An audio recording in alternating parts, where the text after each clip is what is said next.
Welcome back to click to solve. আজকের ভিডিওতে আমরা আরো একটা চমৎকার সলিউশন নিয়ে হাজির হয়েছি। আজকের ভিডিওতে আমরা শিখব এক্সপোর্ট সেটিং ফর ইউটিউব, অর্থাৎ ইউটিউবে ভিডিও আপলোড করার জন্য কি ধরনের রেজুলেশনের ভিডিও এক্সপোর্ট করতে হয় ক্যাপকাটের মাধ্যমে আমরা সেটা দেখব।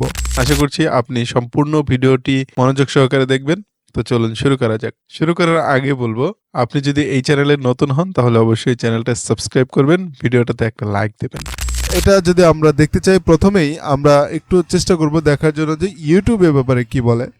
আমরা দেখুন ইউটিউবের অফিসিয়াল ওয়েবসাইটে এসেছি, গুগলের সাপোর্টে YouTube recommended upload encoding setting is MP4 format. প্রথমেই রয়েছে MP4 ফরম্যাট, অডিওতে ACC LC, আর হচ্ছে ভিডিও কোডেক হচ্ছে H.264, আর বাকি যা রয়েছে সেগুলো আর তেমন একটা দেখার প্রয়োজন নেই।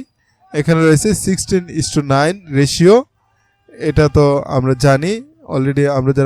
আমরা যে ভিডিও এডিটিং কোর্স লঞ্চ করেছি ফ্রিতে, সেটাতে এই এক্সপেক্ট রেশিও সম্পর্কে আলোচনা করা হয়েছে। তো যাই হোক, এখানে আমরা যে সেটিংগুলো দেখলাম সেই অনুযায়ী আমরা একটু এক্সপোর্ট করে দেখাচ্ছি। আমরা ক্যাপকাটে চলে আসলাম। এখানে দেখুন আমি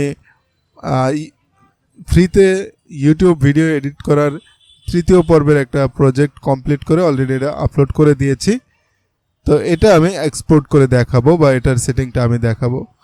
তো ইউটিউব সাধারণত আমাদের এক্সপোর্ট করার জন্য যে অপশনগুলো রিকমেন্ড করে আমি জাস্ট সেগুলোই দেখাবো। তো এখানে দেখুন উপরে রয়েছে এক্সপোর্ট অপশন, আমরা জাস্ট এখানে চেপে দেব।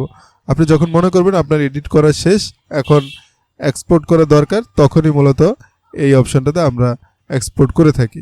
তো এক্সপোর্টে চেপে দিলাম।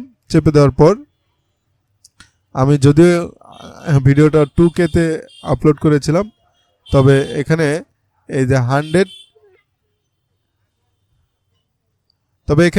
1080p এটা দিলেই যথেষ্ট। ইউটিউব রিকমেন্ড করে 1080p ভিডিও দেওয়ার জন্য। তবে আপনার যদি বেশি হাই রেজুলেশনের ভিডিও আপলোড করার ইচ্ছা থাকে আপনি করতে পারেন। তো এটা হচ্ছে নর্মাল, সাধারণত এটাই সবাই দিয়ে থাকে। আর বিটরেট, এখন বিটরেট আপনি হায়ার দিতে পারেন, তবে ক্যাপকাট আবার রিকমেন্ড করে এটা দেওয়ার জন্য, তো আপনি এটাও দিতে পারেন অথবা হায়ার দিতে পারেন। আমি সাধারণত রিকমেন্ডেড যেটা এটা দিয়ে করি। আর কোডেট এই যে একটু আগে দেখেছিলাম H.264 এটা, আর ফরম্যাট MP4, আর ফ্রেম রেট হচ্ছে 30 FPS। আপনি চাইলে 60 FPS দিতে পারেন, দরকার নেই, 30 FPS যথেষ্ট। যত হাই রেজুলেশনে আপনি ভিডিও আপলোড দেন না কেন, ইউটিউবে আসলে সেটা এমনিতে আসলে লো রেজুলেশন হয়ে যায়। তো এই সেটিংটা আপনি ঠিক রেখে জাস্ট আপনি এক্সপোর্ট করে দিবেন, তাহলেই হবে। আর এটাই ইউটিউব রেকমেন্ড করে। তবে যদি আপনার কম্পিউটার অথবা পিসি একটু ভালো পারফর্ম করে, অথবা আপনার ভালো ক্যামেরা থাকে, আপনি যদি মনে করেন যে 4K ভিডিও আপলোড করবেন, সেক্ষেত্রে আপনি 4K-তে এক্সপোর্ট দিতে পারেন। এটা অপশনাল, তবে এটাতে করলেই যথেষ্ট। এই ছিল ইউটিউবে ভিডিও আপলোড করার রেজুলেশন সেটিং অথবা এক্সপোর্ট সেটিং। এতক্ষণ আমাদের সঙ্গে থাকার জন্য আপনাকে অসংখ্য ধন্যবাদ। আশা করছি সামনের ভিডিওতে আবারও দেখা হবে। আল্লাহ হাফেজ।